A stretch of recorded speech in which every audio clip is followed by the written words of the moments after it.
everyone have the same bench. Everyone can see it, but then again, is it right? Is it fair? No, but because the tall one can already sees it even without the bench, right? When we talk about equity, we're giving accommodation to those who need it. So if this person, the small person and the middle person, can really see the game, we provide them, the smaller person will need a bigger bench compared to the middle person. And that's the whole idea of equity.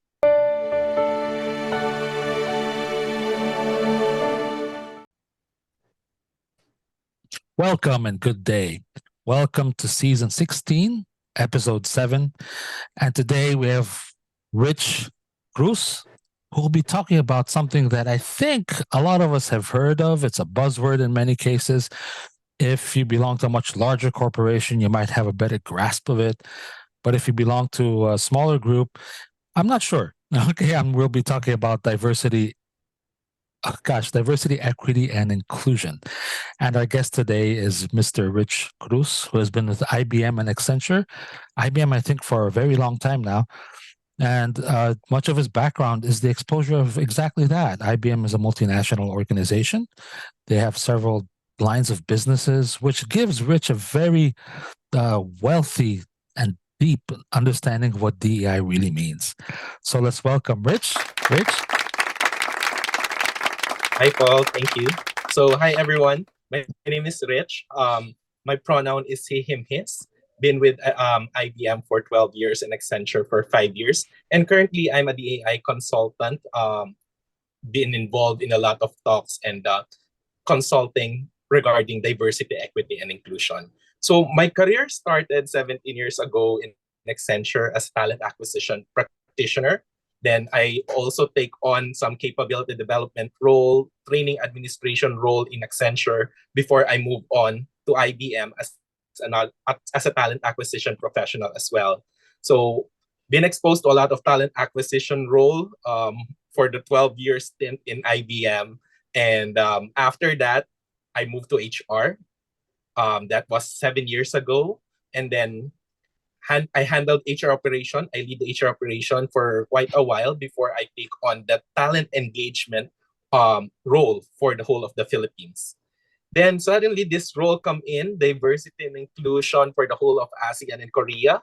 So the role was given to me, and I oversee the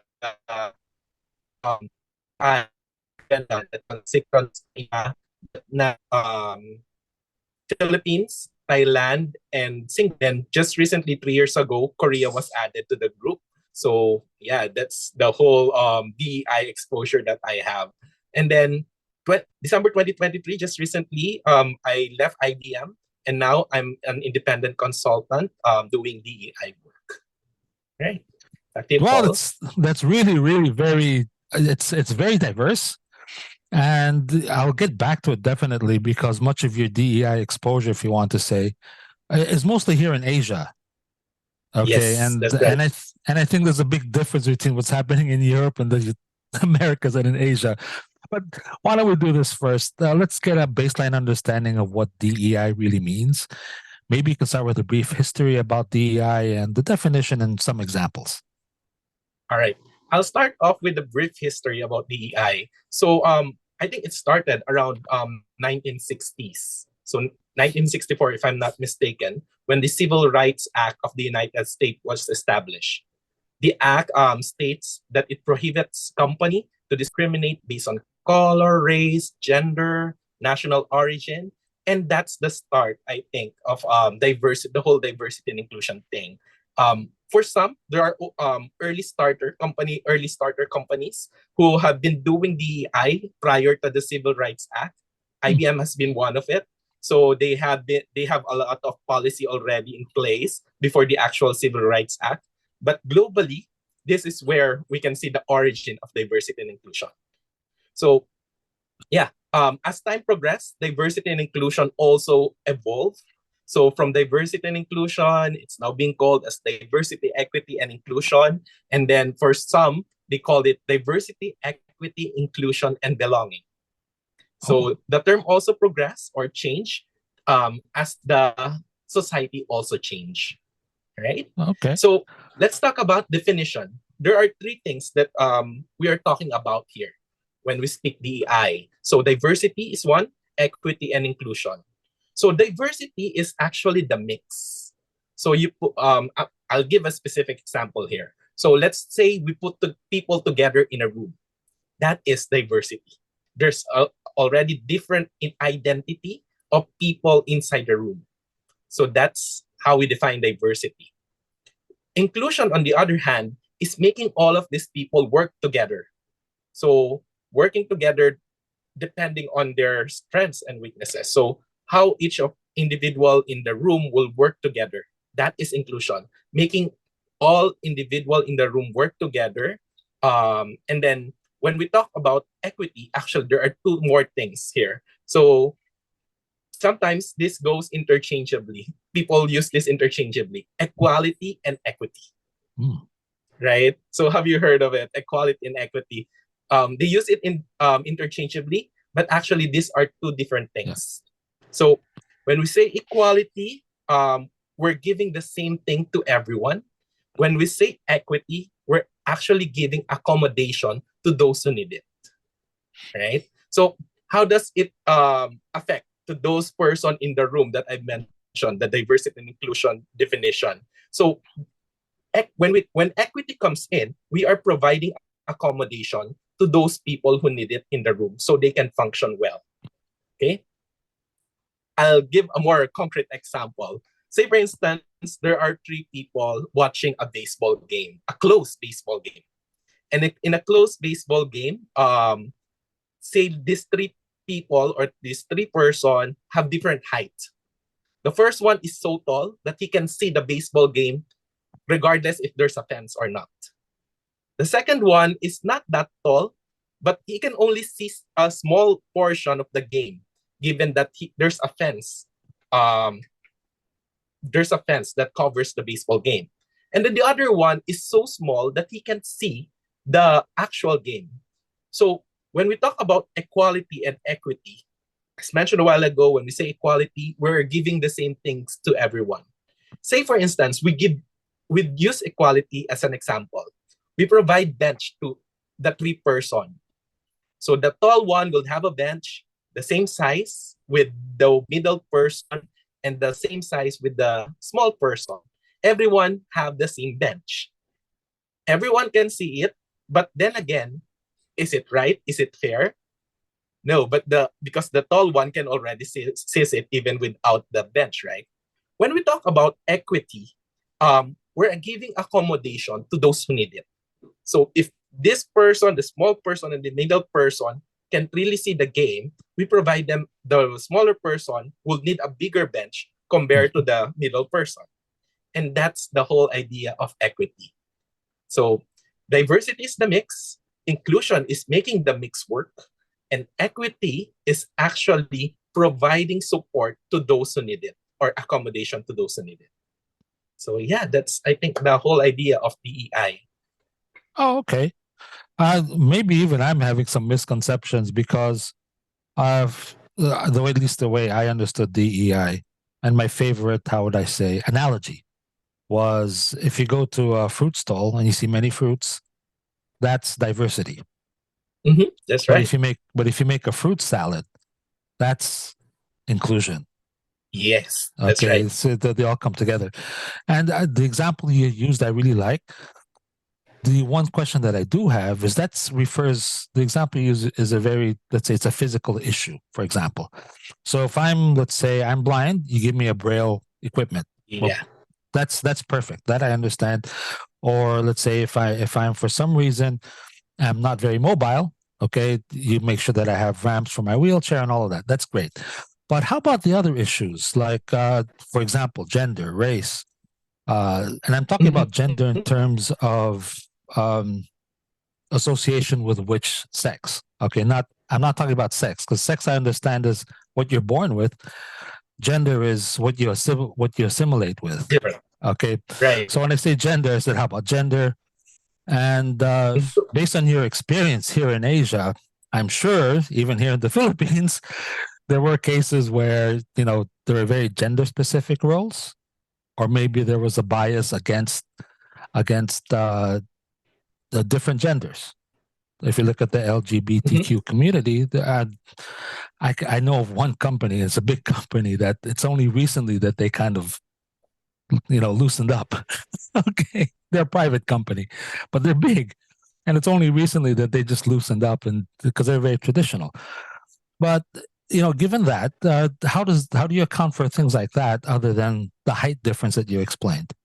Okay. So with regards to gender, it's actually the same. You provide accommodation the way they need it.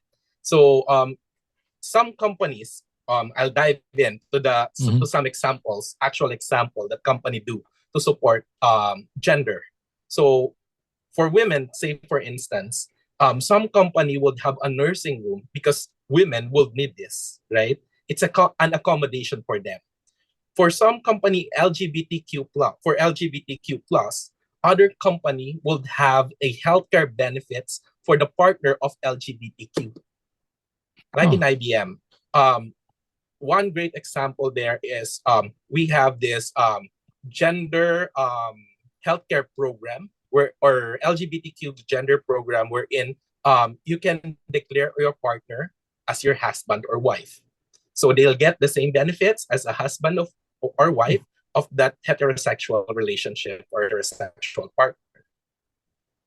So yeah, companies now they are becoming more open to this, and they're providing accommodation because if a person can bring their whole selves to work, a bigger chance that they can succeed more on their role and help the company better, and it translates to company performance later on also. Okay, all right. Let's go. Let's take it from there. Okay.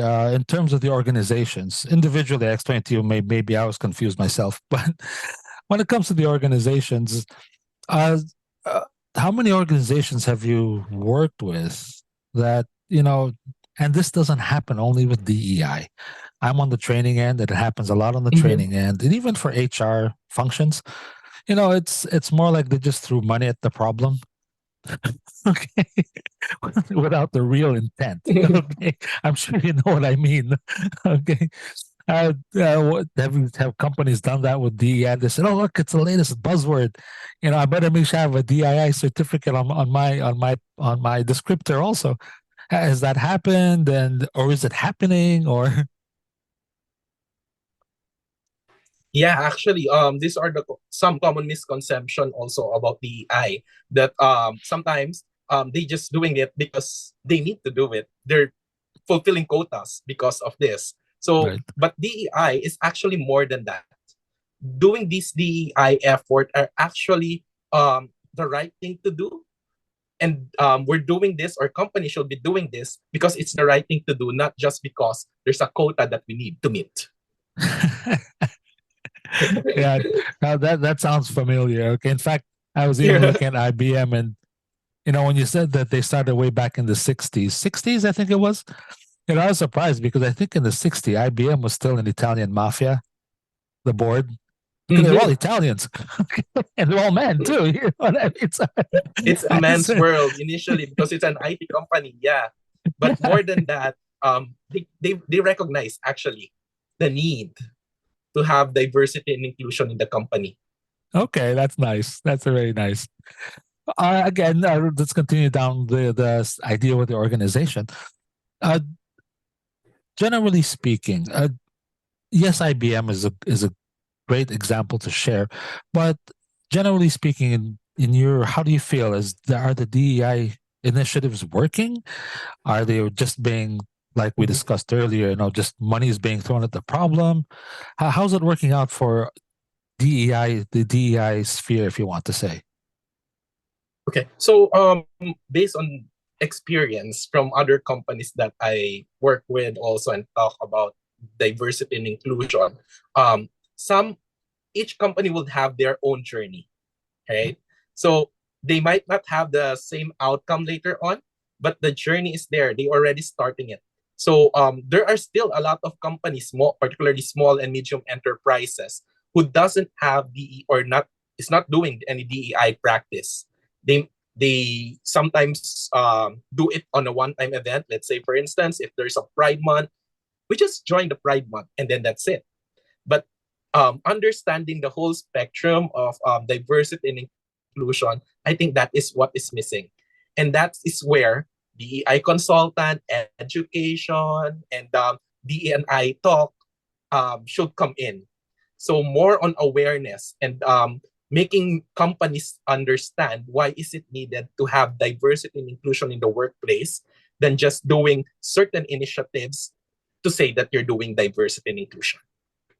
Okay, you mentioned earlier that uh, successful companies, when done correctly, they get a result. But why do you think that happens? I mean, just because now I have a diverse group in the room, let's say, Mhm. and I have to decide something. How does the DEI impact my ability maybe to make a better decision or come up with better strategy or Well, actually, there's a study that was conducted, and those companies who have diversity and equity and inclusion practice tends to be more progressive. Their sales are becomes much more higher than those company that doesn't have DEI practice. Why is that? Simply because this company recognizes what is the need of their employees. So if the employee can bring their whole selves to work, they can present their whole selves to work regardless of who they are. They become free to do better, and they become more engaged. They help the company to become better, and that translates to sales later on for the company. okay, you did mention in the beginning that there was diversity, equity, inclusion, and then what was the other? Belonging? Did I hear Belonging, oh right? yeah. Yes. No, in fact, because what you just described, I can have. But if I'm the manager or the leader, right, I can have a diverse group, but I don't like the way you're thinking. Mhm. All right. What difference does it make? All right. Okay. I'll still say don't listen to Rich, okay, because I don't like what he's thinking. And for all I know, you're just like me. Okay. Physically, we look the same. It's just that I don't like the way you're thinking. Okay. So I immediately cut you out. Is that why belonging came up or That's where belonging came as well, because diversity, equity, and inclusion, for it to function well, the person involved should also feel that belongingness in the discussion. So everyone should be given a voice in that organization. Mhm. Okay, again, it's a very fine line because I Yes, also it is. I'm also into training like Gabe, and the funny thing is we tell leaders ask for feedback. I said that's not the problem. The problem is will the leader listen? Okay, so I can ask for feedback, but if I'm the guy who's not listening, it was Yeah. simply what for? You And know I what think I mean? and I think, Paul, this is where continuous education and culture change should come in. So if the leader is aware that getting this feedback from the employee helps the company become better, it helps that way. So it's really important for the leader. The role of the leader is really important. That's why we have this thing called as inclusive leadership. Mhm. So if they understand it, they become more aware of their biases, and they become more aware how to deal with each and every individual in their team.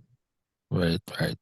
And in one of my early interviews here, I pointed out that one of the biggest challenge for all leaders, in fact, most people, in fact, out to everyone, is sometimes you don't have the capacity to think you're wrong. Okay, I didn't say admit. I said the capacity to think you're wrong, especially if you've been very successful where you are, or you're an academic who studied something, very deeply. So sometimes you just can't think you're wrong, even though it's right in front of your face. Right? So, and I'm sure in your organization you've seen that as well.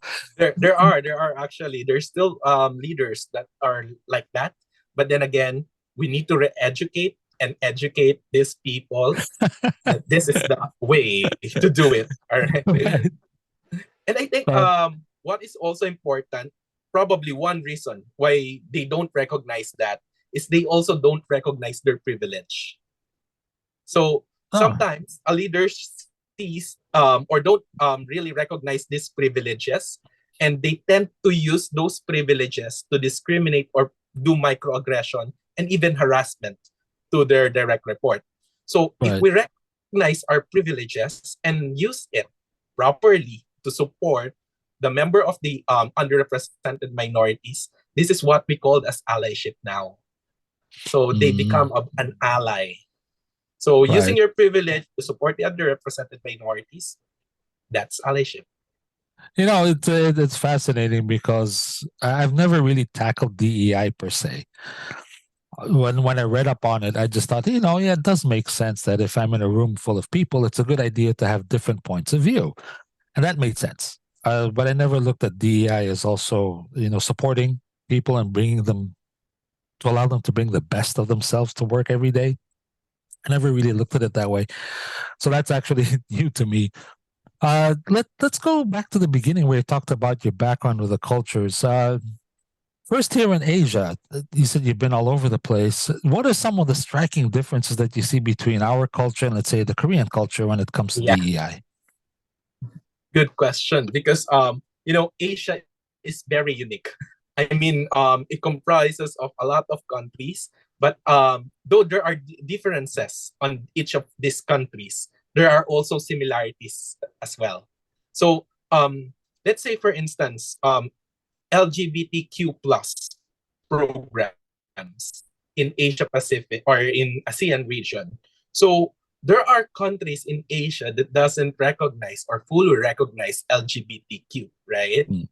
So, like for example, Malaysia and Indonesia. Oh, This yes. country doesn't really recognize LGBTQ plus, fully recognize LGBTQ plus practice in the organization. So, you need to work on something to still drive programs in this country given those differences. So yeah, Singapore is very diverse. So there are culture there. It's actually composed of different culture, right? Right. And sometimes most of the people in Singapore are actually expat. So they become and more open. Though at some point there are still some part of Singapore that is not open to do LGBTQ plus practices. So Mm. that differs per country. But the thing there is you just need to work on this country better for them to continuous education, as I mentioned a while ago. We need to re-educate these countries and the people or the employees of these countries so they can fully understand the scope of diversity and inclusion.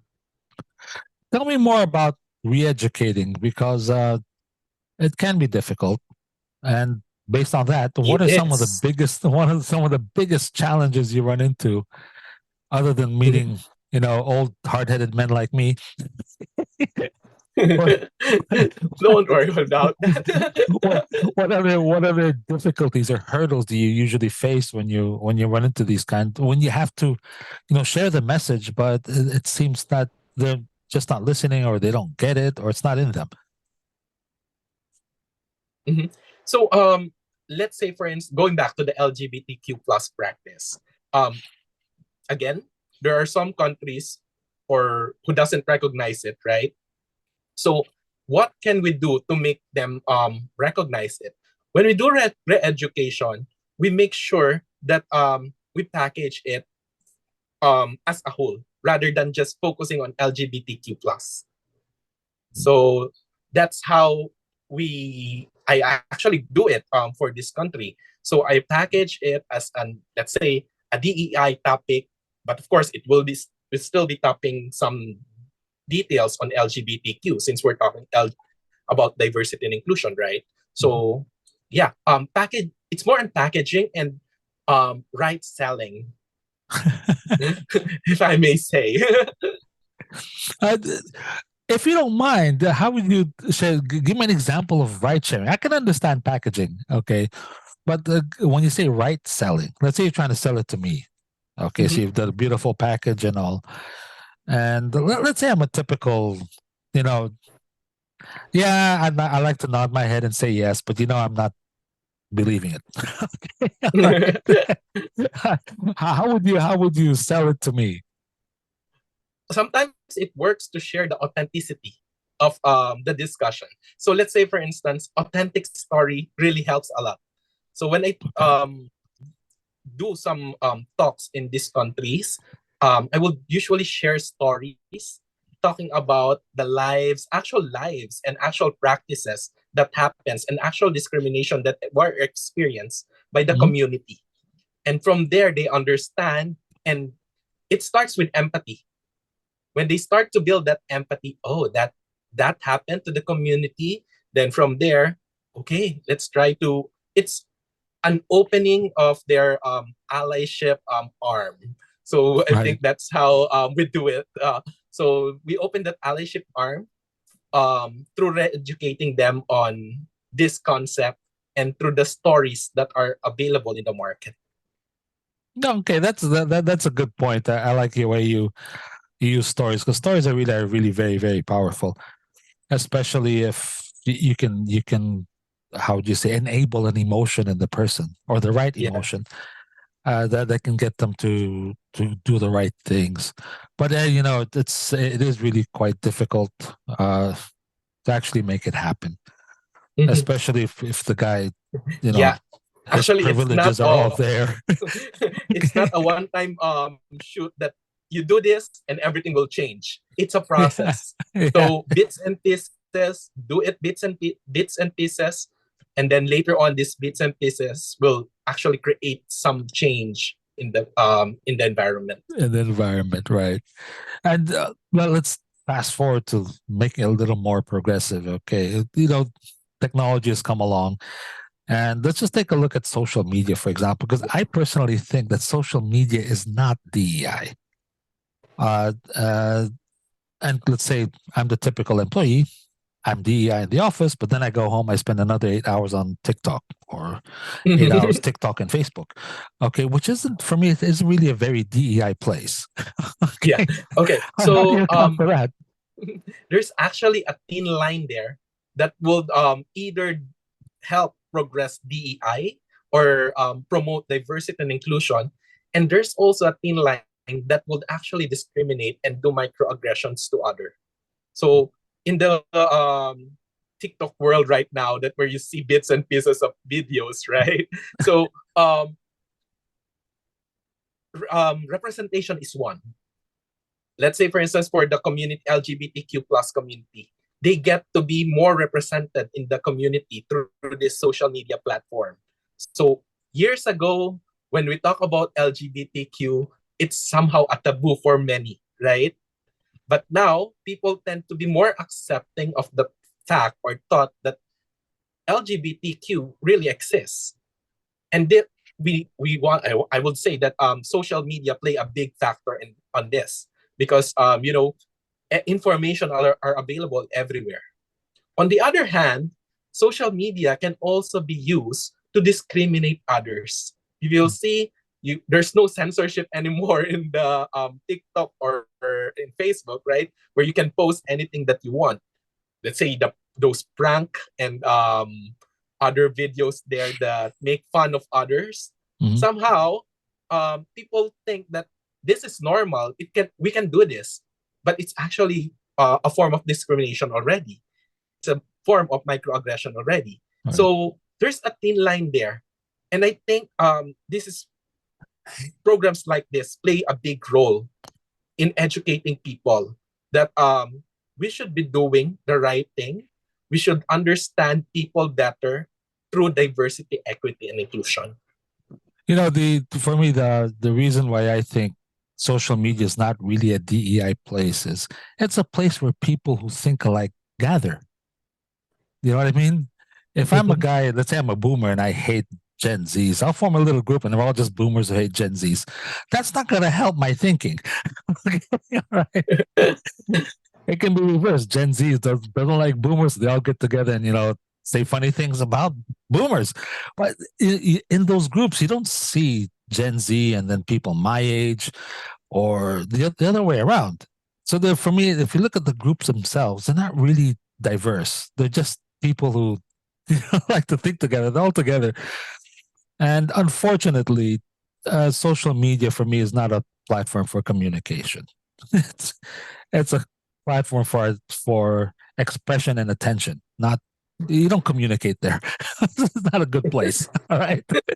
So it's more erosive to DEI more than anything else. If and you describe the lines very very well. It can help definitely because it at least gives me awareness that these guys exist. But being aware and liking them all of a sudden or accepting them, okay. That's where it gets a little tricky with social media. But that's an ongoing thing. I don't think we Yeah, can. there's a I lot don't. of things that we should still do to make sure that people will understand DEI through the social media platform. Yeah, that would be a good idea. It would. Okay. Because I still see funny comments about Gen Z's complaining about us. I still see us complaining about Gen Z. So, But that's the thing. Everyone is in social media now, regardless of the generation, right? right. So yeah, we need to make you just need to make use of it through doing good rather than doing something bad. More on Uh, awareness, I think. which makes my next question even more challenging because when you look at, let's say, artificial intelligence, when you Yeah. say let's do good instead of bad, every time somebody comes up with let's do good, I always get this image of Dr. Evil, pay me $100 million or else. I always get these images of that guy. So with AI, there are new challenges, you would say, to DEI. Oh, in your thinking, what are some of the bigger challenges that we'll be facing with AI? Probably I'll start off with the good side of having AI in DEI. So right now, some companies are using AI to avoid biases in their selection process, in Mm. their promotion process. So in their system. So pretty much it helps company to remove that initial bias. But at the end of the day, still the decision maker will still be the leader or the management team. But it helps on a DAI perspective, it helped remove that biases that we have as a person. So that's one. Probably when we talk about the disadvantage of having AI in DEI, right now I can't see because any disadvantage because what I'm seeing as are all the positive things that it can do to help diversity and inclusion. Okay. So I'm not aware of any issues yet or disadvantage that may happen given this emergence of AI. But here's one for you, and this is a very big concern in the AI community. Is the one writing the algorithm has a bias, and it will show up in the Actually, it's algorithm. It Mhm. will. Well, when we talk about AI, it's a machine learning. Right. So right, it's not really just one person who write it. It's actually the machine that learns from all of this information that comes from different places. And I think from there, um, as much as possible, yeah, there will be biases, but then again, it's being lessened through the use of AI rather than a person doing all of these things where there's already a bias on the beginning. Mhm. At least when you use AI on the onset, these biases, or some, if not all, some of these biases are actually removed. Interesting. The other challenge I have with AI is, if let's say we took AI out of it, or even social media, okay, and I'll just share a very simple example. I think I forgot what is the Metaverse or Google who created some kind of goggles that you can use so I can read your emotions better. Okay. Oh, Okay. So they said I put on my goggles, I could see, oh, Rich is smiling. That must mean something, right? But the goggle is the one interpreting it and telling me what's going on. What what what I feel shouldn't happen is we shouldn't have to rely on AI to be able to deconstruct our own biases. exactly. Okay. We should be able to do it without AI. And why am I saying this? if we allow AI to do it, how will we develop the strength of recognizing our biases and actually, stopping them, if you want to say, rather than me saying, "Oh wait, I'm going to meet Rich. I better put on my goggles, otherwise I might say something wrong." Come on. Well, I think, yeah, as mentioned a while ago, if not if AI is not removing all of this bias, at least it minimizes the bias. There will still be bias. So it's the person experience now that comes in. That's the next stage. The final decision maker is still that person rather than the AI. Mm-hmm. But that's exactly my question, because if the person that doesn't have the capacity to develop AI itself simply because he's been develop how do you call inclusion, diversity, and all of that, simply because he's been relying on AI to do it for him, how will he be able to do it correctly? Or does he have to wait for AI to come up with a result? Mm-hmm. Why can't he just do it himself? That's my question. Sorry, you're cutting, Paul. Can you hear me? You're coming in and out. Can you hear me now? Yeah, you're breaking. Okay, good. But yeah. Okay, can you repeat the question again? Well, Sorry. okay. For me, that's exactly the I point. can hear you. Yeah, I can hear you now.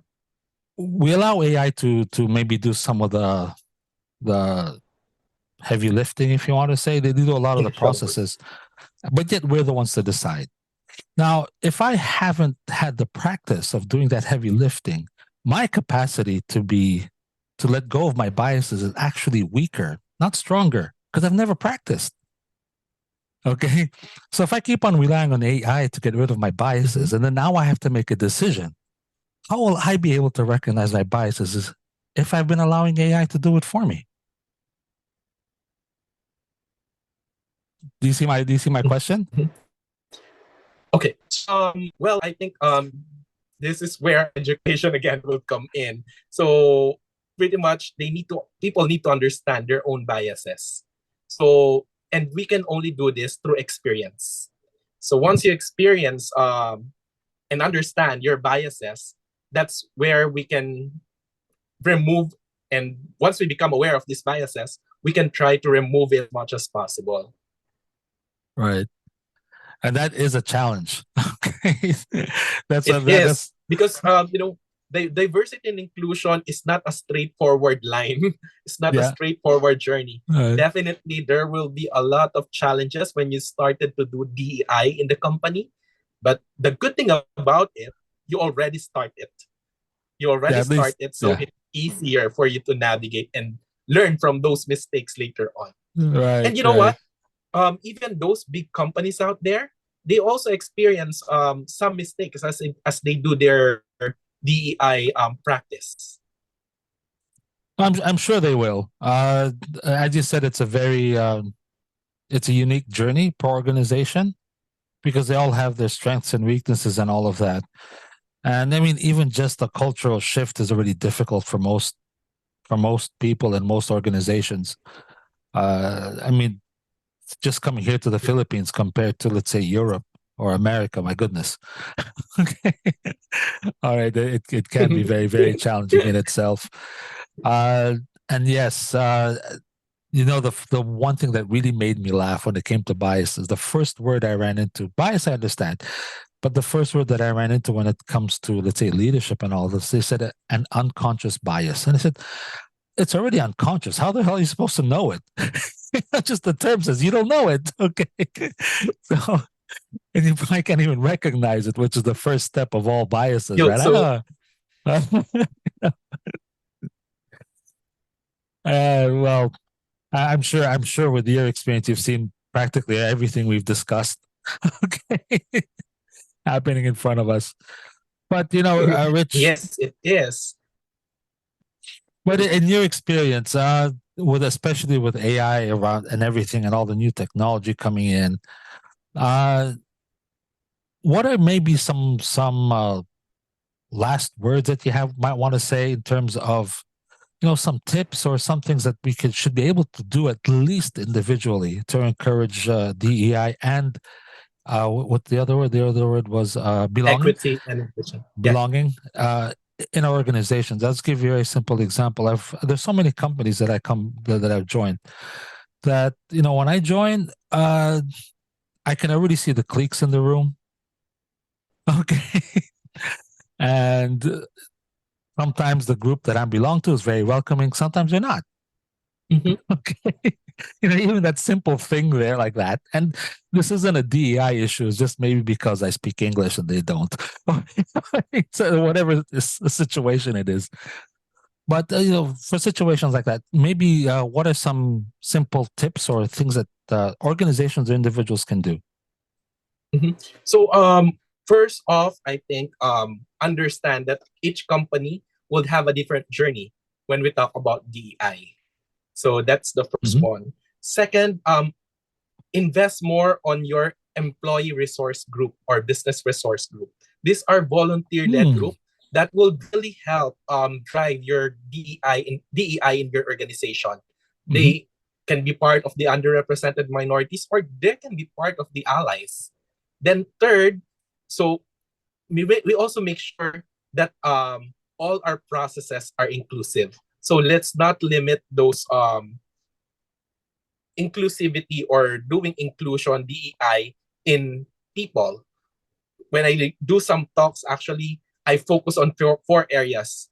If you want to change or do a DEI journey in your company, you focus on your people, you focus on inclusive, making your people inclusive, making your processes inclusive. So that's another area. We need to make sure that all our processes are also inclusive. Next, the products or the technology that we have, we need to make sure that it is also inclusive. Then last one is partners. Create partners. Partner with other company, collaborate with other company, Okay. organization, consultant to understand DEI better. Again, DEI is changing every now and then. We are talking about DEI and belonging right now, but maybe a year from now, 2 years from now, there will be a completely new set of details about this. So to understand it better, connect and learn from the society. Oh, okay. All right. Connect and learn for the society. That's a very, very powerful tip, if you want to say. I just sincerely hope that, because unfortunately for me, again, social media isn't really a learning society. Okay. Uh, I just hope that especially because I didn't grow up with social media. Well, Mhm. I do spend some time on it. I can't say I'm influenced and drowning in it. Okay. Okay.